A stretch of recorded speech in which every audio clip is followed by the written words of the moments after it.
एक दिन हजरत मरियम अलैहिस्सलाम ने अपने बेटे हजरत ईसा अलैहिस्सलाम से फरमाया, बेटा आज मेरा दिल चाहता है कि मैं कुछ फल खाऊं, क्या तुम मेरे लिए कुछ फल ला सकते हो? उस वक्त हजरत मरियम अलैहिस्सलाम और हजरत ईसा अलैहिस्सलाम एक वीरान रेगिस्तान में एक छोटे से झोपड़ी में रहते थे। माँ के हुक्म की तामील करते हुए हजरत ईसा अलैहिस्सलाम फल लाने के लिए निकल पड़े और हजरत मरियम अलैहिस्सलाम अकेली उस झोपड़ी में रह गई। इसी दौरान मलाकुल मौत हजरत अज़राइल अलैहिस्सलाम उनके सामने हाजिर हुए। उनका खौफनाक रूप देखकर हजरत मरियम अलैहिस्सलाम खौफजदा हो गई और घबराते हुए फरमाया, आप कौन हैं और किस मकसद से यहाँ आए हैं? हजरत अज़राइल अलैहिस्सलाम ने फरमाया, मैं अज़राइल हूँ, अल्लाह ताला के हुक्म से आपकी रूह कब्ज करने आया हूँ। दुनिया में आपकी मोहलत पूरी हो चुकी है, अब आपको आखिरत के सफर के लिए तैयार हो जाना चाहिए। हजरत अज़राइल अलैहिस्सलाम की बात सुनकर हजरत मरियम अलैहिस्सलाम गमगीन चेहरे के साथ अर्ज करने लगी, ऐ मलाकुल मौत, मुझे कुछ वक्त की मोहलत दे दीजिए। मैंने अपने जान से भी अजीज बेटे को फल लाने के लिए भेजा है, वह कुछ ही देर में वापस आ जाएगा। मैं इस दुनिया से रुखसत होने से पहले बस एक बार उसे देखना चाहती हूँ, उसे अलविदा कहना चाहती हूँ और जाते जाते उसे कुछ नसीहत करना चाहती हूँ। जब वह वापस आ जाए फिर आप मेरा जान कब्ज कर लीजिए। मलाकुल मौत हजरत अज़राइल अलैहिस्सलाम ने फरमाया, ऐ ईसा की वालिदा, मेरे इस काम में एक लम्हे की भी देर करने का इजाजत नहीं है। अल्लाह रब्बुल आलमीन ने हर जान के लिए मौत का एक मुकर्रर वक्त तय कर दिया है। हर शख्स को उसी वक्त पर इस दुनिया से जाना होता है, न मैं उसे आगे बढ़ा सकता हूँ और न ही टाल सकता हूँ। अल्लाह ताला के हुक्म के मुताबिक मुझे अभी और इसी वक्त आपका जान कब्ज करना होगा। हजरत अज़राइल अलैहिस्सलाम की बात सुनकर हजरत मरियम अलैहिस्सलाम बोल उठी, मैं मौत से नहीं डरती और ना ही अल्लाह के हुक्म की नाफरमानी करने वाली हूँ, मगर अफसोस इस बात का है कि मैं आखिरी वक्त में अपने बेटे से एक लफ्ज भी ना कह सकी और उसे एक बार देख भी ना सकी। खैर, अल्लाह ताला जो कुछ भी करता है अपने बंदों की भलाई के लिए ही करता है। इसके बाद हजरत मरियम अलैहिस्सलाम ने हजरत अज़राइल अलैहिस्सलाम को अपनी रूह कब्ज करने की इजाजत दे दी। मलाकुल मौत ने अल्लाह के हुक्म से उनकी रूह कब्ज कर ली और उनकी जिंदगी का सफर खत्म हो गया। उनका पाक जिस्म झोपड़ी में सुकून के साथ पड़ा रह गया। कुछ ही देर बाद हजरत ईसा अलैहिस्सलाम जंगल से फल लेकर लौटे। जब उन्होंने अपनी वालिदा को चुपचाप लेटा हुआ देखा तो यह समझे कि वह आराम कर रही है, लिहाजा उन्होंने उन्हें परेशान नहीं किया। मगर जब काफी देर तक कोई हरकत ना हुई तो उन्होंने अपनी वालिदा को हिलाया। तभी देखा कि उनकी पाक रूह जिस्म को छोड़कर इस फानी दुनिया से जा चुकी है। अपनी माँ की अचानक वफात देखकर हजरत ईसा अलैहिस्सलाम शदीद बेचैनी और गम में डूब गए। वह अपनी माँ के दुख में फूट फूट कर रोने लगे। उनकी दर्द भरी सिसकियों से माहौल गमगीन हो गया, यहाँ तक कि परिंदे और जानवर भी उनके इस गम में बेचैन हो उठे। कुछ देर गम में डूबे रहने के बाद उन्होंने सोचा कि अब अपनी वालिदा का जनाजा और दफन का इंतजाम करना चाहिए, मगर मुश्किल यह थी कि वह एक ऐसी जगह पर थे जहां दूर दूर तक कोई इंसान मौजूद न था। लिहाजा वह अपनी माँ के दफन के लिए किसी की मदद तलाश करने निकले। कुछ दूर चलने के बाद उनकी मुलाकात कुछ लोगों से हुई जो उनकी तरफ आ रहे थे। हजरत ईसा अलैहिस्सलाम ने उन्हें अपनी वालिदा के इंतकाल की खबर दी और अर्ज किया, मेरी वालिदा का इंतकाल हो गया है, क्या आप उन्हें दफनाने में मेरी मदद कर सकते हैं? उन लोगों ने जवाब दिया, ऐ अल्लाह के नबी, हम दरअसल इंसान नहीं बल्कि अल्लाह के भेजे हुए फरिश्ते हैं। हम जन्नत से आए हैं ताकि आपकी वालिदा हजरत मरियम अलैहिस्सलाम की जनाजा और दफन में शरीक हो सके। हम उनके कफन, खुशबूदार इतर और दफन के सारे जरूरी सामान साथ लाए हैं। इसके बाद हजरत ईसा अलैहिस्सलाम ने फरिश्तों की मदद से अपनी वालिदा की जनाजा और दफन की तकरीब पूरी की। अपनी माँ के इंतकाल के बाद हजरत ईसा अलैहिस्सलाम बैतुल मुकद्दस वापस लौट आए। वहाँ कुछ वक्त गुजारने के बाद अल्लाह रब्बुल आलमीन की तरफ से उन पर वही नाजिल हुई। अल्लाह ताला ने उन्हें नई शरीयत और इंजील मुकद्दस अता की और हुक्म दिया, ऐ ईसा, अब तुम इस नई शरीयत और किताब के मुताबिक लोगों को दीन की तरफ बुलाते रहो। अल्लाह के इस हुक्म के मुताबिक एक दिन हजरत ईसा अलैहिस्सलाम ने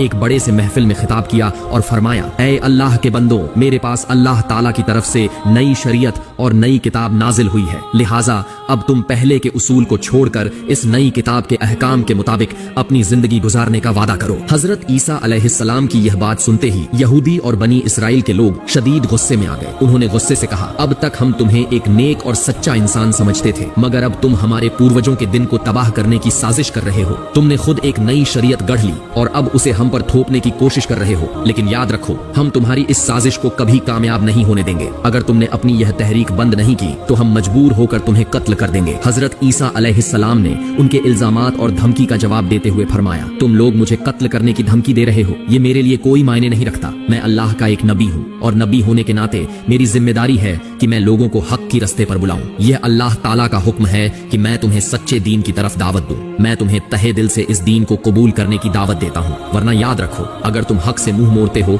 तो तुम पर भी वही अजाब नाजिल होगा जो इससे पहले गुनहगार कौमों पर आ चुका है। जैसे ही नबी की नई शरीयत की बात फैली, बनी इसराइल में अलग अलग तरह की बहस और गुफ्तगू शुरू हो गई। कुछ लोग बगावत में उतर आए तो कुछ लोग हजरत ईसा अलैहिस्सलाम के पास आए और कलमा कलमा पढ़कर इस्लाम कबूल कर लिया। इसी दौरान हजरत ईसा अलैहिस्सलाम ने अपने नबी होने के सबूत में कई चमत्कार पेश किए, जिनमें से कुछ सबसे मशहूर थे, जैसे कि मुर्दों को जिंदा कर देना, पैदाइशी अंधों को रोशनी बख्शना, कोढ़ के मरीजों को शिफा देना, मिट्टी के परिंदे बनाकर उन्हें अल्लाह के हुक्म से जानदार बना देना। इन चमत्कारों को देखकर बेशुमार लोग हिदायत की राह पर आ गए, मगर जो बदनसीब और जिद्दी थे वे इस सब के बावजूद नबी की बगावत में ही लगे रहे। जब नबी के दुश्मन बनी इसराइल के नाफरमान लोगों ने हजरत ईसा अलैहिस्सलाम को कत्ल करने की साजिश रची, तो उनके मानने वाले मोमिन बनी इसराइली उनसे मुखातिब हुए और कहा, तुम लोगों ने इससे पहले हजरत जकरिया अलैहिस्सलाम और हजरत याहिया अलैहिस्सलाम को कत्ल किया और अब हजरत ईसा अलैहिस्सलाम को भी कत्ल करना चाहते हो। ये तुम्हारी कौम के लिए एक खतरनाक और संगीन हरकत है। इस साजिश से बाज आ जाओ। हजरत ईसा अलैहिस्सलाम बेशक अल्लाह के एक खास नबी हैं। उन्होंने तुम्हें जो मोअजिज़ात दिखाए वे उनके नबी होने के लिए काफी सबूत हैं। तुम हक को कबूल करो और इस जुल्म से तौबा कर लो। इसी तरह एक और दिन हजरत ईसा अलैहिस्सलाम एक बड़े से महफिल में तशरीफ लाए और फरमाया, ऐ अल्लाह के बंदो, अल्लाह ताला ने हजरत मूसा अलैहिस्सलाम की उम्मत के लिए शनिवार का दिन इबादत के लिए मुकर्रर किया था और मुझे हुक्म दिया है कि मेरी उम्मत के लिए रविवार को इबादत का दिन मुकर्रर किया जाए। इसलिए इस दिन तमाम दुनियावी काम, कारोबार और व्यापार को छोड़कर सिर्फ अल्लाह रब्बुल आलमीन की इबादत करो। इस दिन अल्लाह की किताब की तिलावत करो, लोगों को नेकी का हुक्म दो और बुराइयों से रोकने की कोशिश करो। दुनियावी कामों में मसरूफ होकर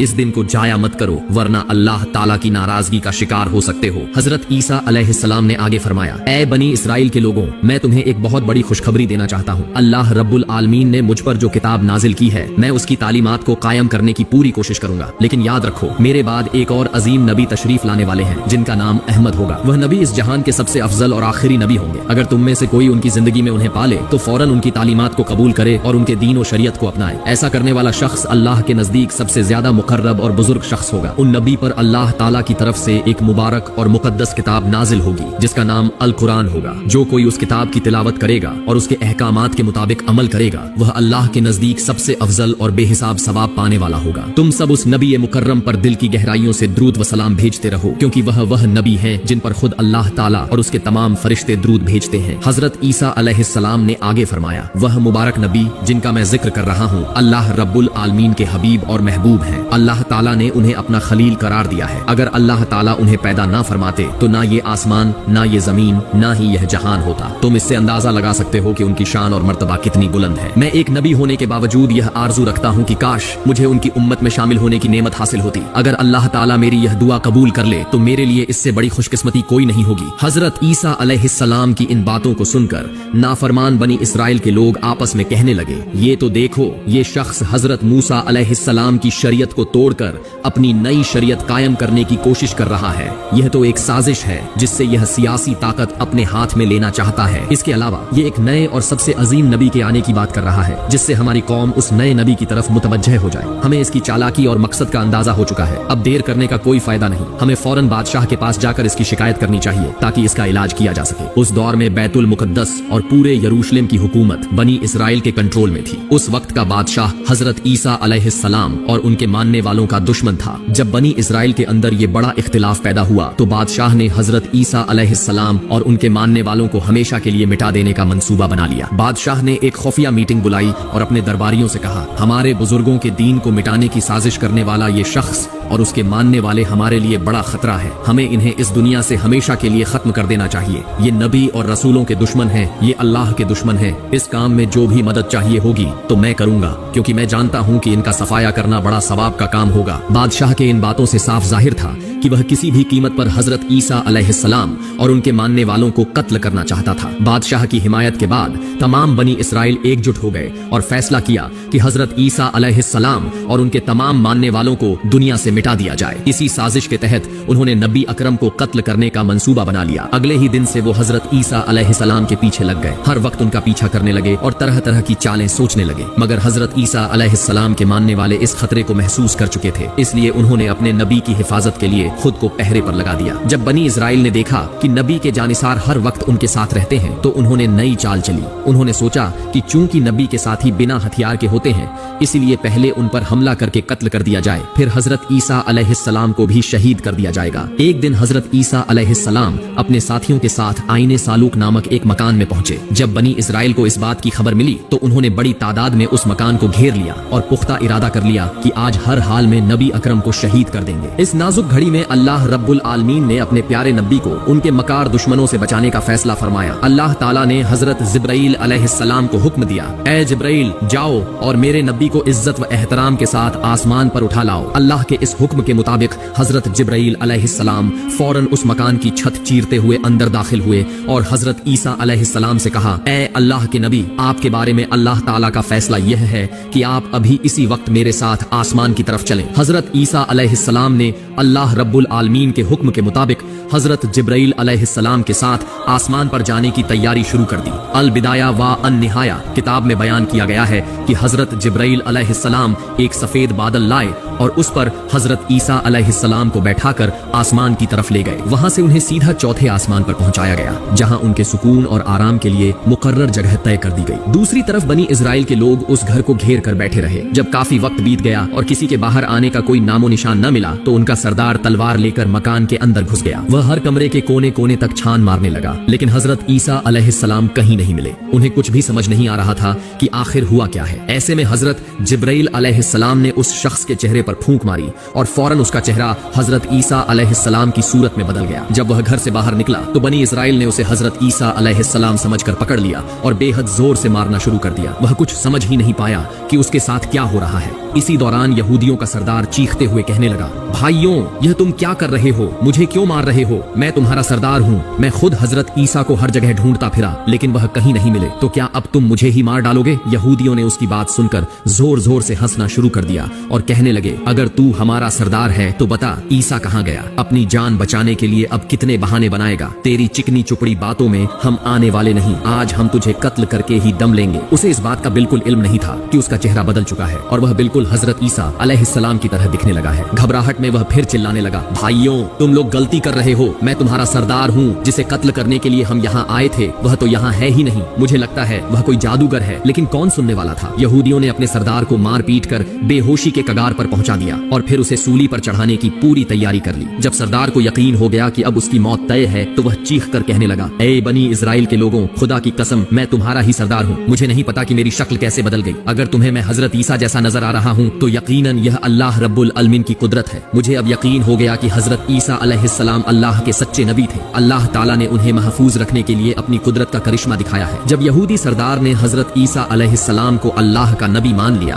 تو بنی اسرائیل کے لوگ اور زیادہ غصے میں آ گئے۔ انہوں نے بنا دیر کیے اسے فوراً سولی پر لٹکا دیا۔ سردار چیخ چیخ کر کہنے لگا، بچاؤ بچاؤ، مگر کوئی اس کی سننے والا نہیں تھا۔ آخرکار انہوں نے اسے سولی پر چڑھا کر اس کی جان لے لی۔ اس منظر کو دیکھنے کے لیے وہاں بھاری بھیڑ جمع تھی۔ جب سردار کی موت ہو گئی تو لوگوں میں بحث چھڑ گئی۔ کچھ کہنے لگے، یہ حضرت عیسیٰ نہیں بلکہ ہمارے سردار تھے۔ اس منظر کو دیکھنے کے لیے وہاں بھاری بھیڑ جمع تھی۔ جب سردار کی موت ہو گئی تو لوگوں میں بحث چھڑ گئی۔ کچھ کہنے لگے، یہ حضرت عیسیٰ نہیں بلکہ ہمارے سردار تھے، تو کچھ بولے، نہیں، ہم نے خود حضرت عیسیٰ کو قتل کیا ہے۔ یہودی آپس میں لڑنے لگے، تلواریں کھینچ گئیں اور ان میں فساد شروع ہو گیا۔ ادھکتر لوگ حیران پریشان ہو گئے کیونکہ انہیں سمجھ نہیں آ رہا تھا کہ حقیقت کیا ہے۔ یہ سب اللہ رب العالمین کی قدرت کا کرشمہ تھا۔ اسی حالات کو دیکھ کر حضرت عیسیٰ علیہ السلام کی غیر موجودگی میں بہت سے لوگوں نے ان پر ایمان لے آیا۔ انہوں نے کلمہ پڑھا اور حضرت عیسیٰ علیہ السلام کی شریعت کے مطابق زندگی گزارنے کا عہد کر لیا۔ لیکن حضرت عیسیٰ علیہ السلام اب کہاں ہیں؟ اس سوال نے سب کو پریشان کر دیا۔ لوگ ان کی تلاش میں ادھر ادھر بھٹکنے لگے۔ کچھ لوگ ان کے خلیفاؤں کے پاس پہنچے اور حقیقت جاننا چاہی۔ خلیفاؤں نے بتایا، اللہ رب العالمین نے اپنے نبی کو عزت کے ساتھ چوتھے آسمان پر اٹھا لیا ہے۔ حدیث شریف میں بیان کیا گیا ہے کہ قیامت سے پہلے ایک طاقتور کافر آئے گا جس کا نام دجال ہوگا۔ وہ ایسے حیرت انگیز کام کرے گا جو لوگوں کو دھوکے میں ڈال دیں گے۔ وہ مرے ہوئے لوگوں کو ظاہری طور پر زندہ کر دکھائے گا، آسمان سے بارش برسائے گا، زمین سے فصلیں اگوائے گا۔ یہ سب دیکھ کر بہت سے لوگ ایمان کھو بیٹھیں گے اور اسے ہی اللہ مان لیں گے۔ جب دجال کا فتنہ اپنے آخری مقام پر ہوگا تب اللہ رب العالمین حضرت عیسیٰ علیہ السلام کو دوبارہ اس دنیا میں بھیجیں گے، لیکن اس بار وہ حضرت محمد صلی اللہ علیہ وسلم کی امتی بن کر آئیں گے۔ حضرت عیسیٰ علیہ السلام کے آنے کے بعد وہ دجال کو قتل کریں گے۔ مسلمانوں کے ساتھ مل کر ایک اسلامی نظام